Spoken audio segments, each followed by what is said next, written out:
let's be honest. Most of y'all have zero IQ when it comes to NBA 2K. And nowhere is that more apparent than your MyPlayer builds. Y'all pull up with 25 pass accuracy, 0 perimeter defense, and wonder why y'all keep getting cooked on the court. One wrong choice and your 2K build is trash forever. What if I told you there's a blueprint, a formula all the best players use to guarantee an elite build every single time? And today, I'm gonna share it with you. So don't make a build in NBA 2K26 until you watch this entire video, as we break down the secret to creating the perfect build in NBA 2K26. Last week, we learned all the changes coming to the builder in NBA 2K26. Yet, for as many changes as we saw, the builder structure itself surprisingly remained mostly the same. How do we know this? Well, in Zach 2K's video, he compared Carmelo Anthony's build in NBA 2K26 to its 2K25 counterpart. And surprisingly,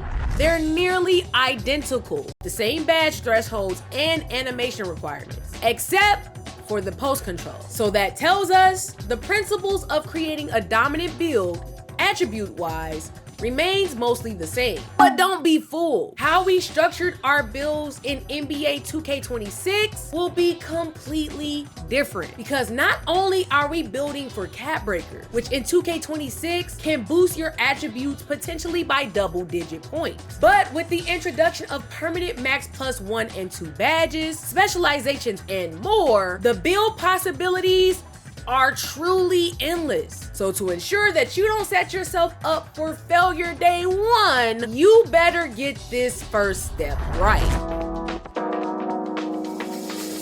All heights are not created equally. No matter how hard 2K tries to balance the builder, there'll always be optimal heights to get the most attributes for your buck per player. So make sure you're not at a disadvantage. Know what they are before you make a custom build. For example, this Melo build is 6'8", which in 2K25 isn't necessarily a bad height, but if you make it an inch taller and adjust the weight a bit, you can get the same exact build and have way more attribute points to spend. I bet you didn't catch what we lost on the build as soon as we changed the height. You better check again, because knowing the right height only helps if you understand this next key.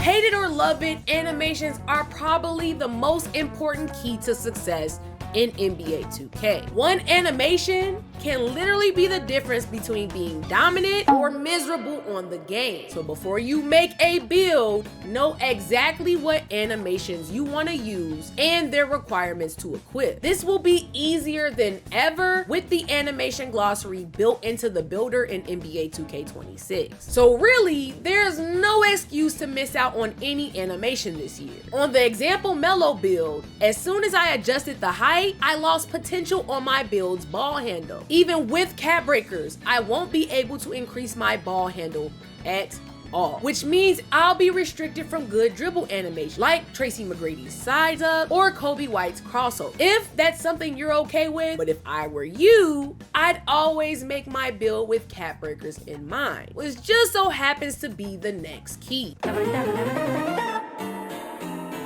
Capbreakers are the best feature 2K has ever added to my career in franchise history, allowing us to evolve our trash day one builds into absolute monsters by the end of the year. I mean, in 2K25, I still use my day one swing in Comp Pro-Am today. And this year, it's back with a new twist to make them even better. While you still can only add up to 5 Capbreakers per attribute based on the total potential in the builder, now, if you focus on lower attributes, you can boost your skills to crazy heights. In the 2K26 example, someone with a 99 layup can boost their 25 driving dunk to 76 with just 5 Capbreakers. The possibility of a 51-point jump can completely change how we make builds in 2K26. So gather round, knuckleheads, as I break down optimizing your builds for Capbreakers as simply as possible. For higher cost attributes like shooting, dunking, and steal, always prioritize unlocking the animations you need, specifically like jump shot bases, dribble styles, and scoring animations. Then based on the number of Capbreakers you think you'll unlock through rep, seasons, and this year, Specializations, use Capbreakers to evolve your build to get that desired badge tier. In the example on the Mellow build, if I wanted Hoff Set Shot Specialist, which is unlocked at 93 MIDI, I'd prioritize unlocking the jump shot base I know I'll green with, then count out the number of Capbreakers it'll take to unlock that badge tier over time. Instead of starting off my build at that 93 MIDI, I'll go 89, then use 4 Capbreakers to eventually get it to a 93. This will allow me to use the attributes elsewhere and get an even better Mellow build, especially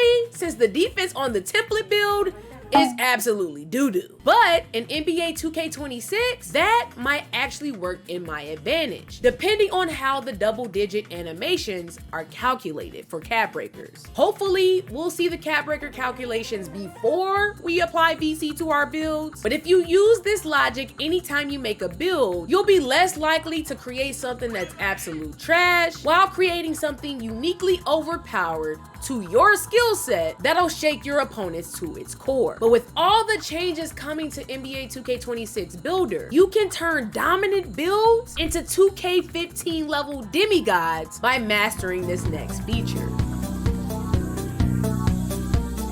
Out of all the updates to the MyPlayer builder in 2K26, Specializations is the most rewarding for those who run the same build all year long. How it works is you'll choose one of the attribute categories to specialize in, then complete 9 unique in-game quests for that specialty to unlock exclusive build names, cosmetics, but most importantly, extra Capbreakers for that category and permanent max +1 and 2 badges, especially since you already get 4 seasonal max +1 and 2 badges, and potentially even more with 2 more sets hiding in the corner that might be unlocked through rep and ranked rewards, since at the time of this video, we don't have all the info being released just yet. Needless to say, you can make true demigod builds if you min-max your builds to perfection with these specialties in mind, especially since once you choose a specialization for a build, you're done, you can't change it. So in 2K26, this is how I'd optimize my day 1 build for this system. With everything I've taught you so far, I'd adjust this Mellow template build for the shooting specialization, while also trying to do everything else at a high rate. First off, I'd adjust my weight to 203,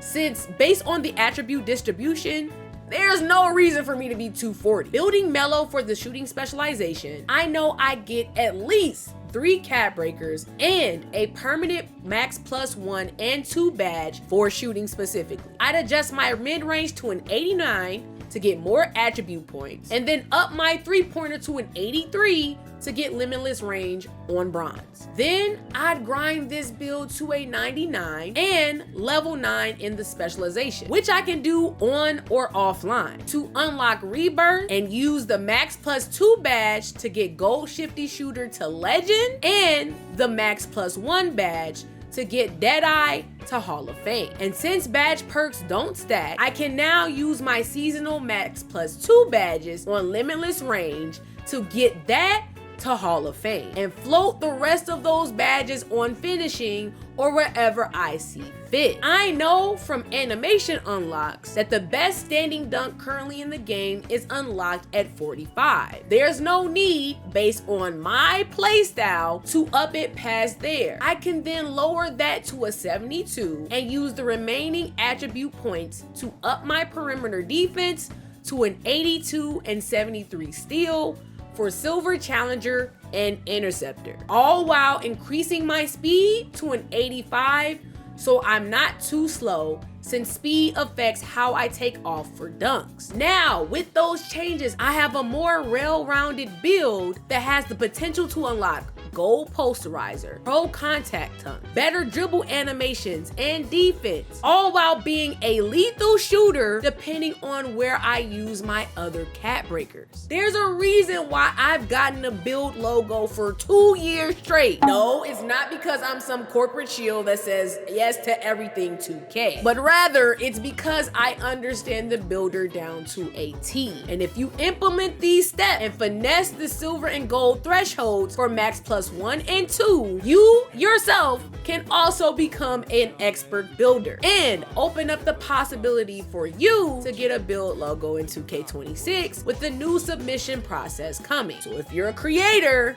make sure you tap in on creating builds this year. Or if you don't want to put in the work, don't worry, I'm still gonna have some of the best builds you can see in NBA 2K26. But that's not the only ways the builders have changed in NBA 2K26. Badge perks, custom takeovers, rebirth, all getting major upgrades. To get the 411 on exactly how, tap the video on the screen. And on that note, I'ma see y'all in that one. Good night.